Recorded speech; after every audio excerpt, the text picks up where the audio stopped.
अस्सलाम वालेकुम नाज़रीन, मैं हूं लियाकत राज पर, आप देख रहे हैं लियाकत राज पर ऑफिशियल यूट्यूब चैनल। नाज़रीन, 4 वज़ीर आला सिंध के साबिक और उसके अलावा मुस्लिम लीग नून की जो सिंध में बसने वाली क़यादत वो कहां गायब हो गई है? उनको सांप ने काट लिया या किसी और बला ने सूंघ लिया कि वो मंजर से ही गायब हो गए हैं? बयानात पीपुल्स पार्टी देती है, कैनालों की हिमायत करने के बावजूद भी सिंध के आवाम के साथ खड़ा होने की दावा करती है। पाकिस्तान पीपुल्स पार्टी को छोड़कर मुस्लिम लीग नून की क़यादत कहां गायब है? सुनने में आ रहा था कि जो शाह मोहम्मद शाह मरकजी सीनियर नायब सदर हैं, जिनका ताल्लुक सिंध से और हाला से है, उनके सरपरस्ती में कैनालों के खिलाफ एहतजाज होना था, लेकिन नहीं हुआ।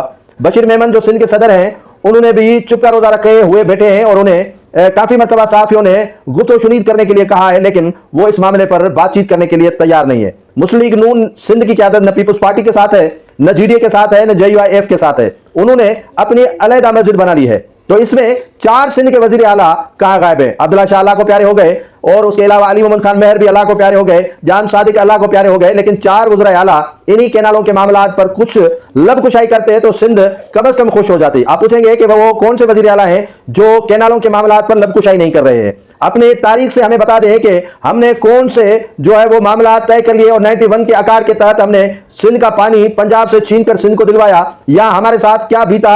जैसे इदरीस राजपूत अपनी तारीख लिखते हैं और वो बातें बताते हैं जो उनके यहाँ गुजरी है। नसीर मेमन अदीब हैं, शायर हैं और मुख्तलिफ पानी के मसाइल पर काफी डिबेटिंग कर रहे हैं और सिंध का केस जो है वो अच्छे तरीके से लड़ भी रहे हैं और अच्छे तरीके से सिंध का केस जो है वो दुनिया भर में पहुंचा रहे हैं। लेकिन 4 वज़ीर आला में लियाकत अली खान जतोई कहां है ये पता नहीं है, उमरकोट वाला मुजफ्फर शाह कहां है ये मालूम नहीं है, अरबाब गुलाम रहीम कहां है ये भी मालूम नहीं है, उसके अलावा गौस अली शाह जिसका ताल्लुक खैरपुर से है वो भी मालूम नहीं है। अगर ये अलील है तो अब भी बता दें कि हम अलील हैं और सिंध का ये मुकदमा आप ही लड़े और आपके पीछे हम खड़े हैं। लेकिन ये चारों मौसूफ न किसी एहतजाज में शामिल होते हैं और न किसी धरने में शामिल होते हैं और न ही एस्टेब्लिशमेंट को ललकारते हैं। शायद इनको कोई उम्मीद है, कोई यकीन हो चला है कि ये दोबारा किसी न किसी तरह वफा का हिस्सा, सिंध में आम वजारतों का हिस्सा बनने जा रहे हैं या बनेंगे। जीडीए में कुछ रहनुमाओं ने शमूलियत अख्तियार कर ली है, जिसमें तकरीबन ये चारों मौसूफ जीडीए का हिस्सा भी हैं। लेकिन जीडीए जो मुतहरिक हो गई है इन कैनालों के मामलात पर, कल भी एक रैली थी सकरन से ज़ैन शाह की क़यादत में, जिसमें सदरुद्दीन शाह राशिदी जो जीडीए सिंध के सदर है वो भी क़यादत कर रहे थे। लेकिन मैंने सोचा कि अरबाब गुलाम रहीम भी इसमें होगा,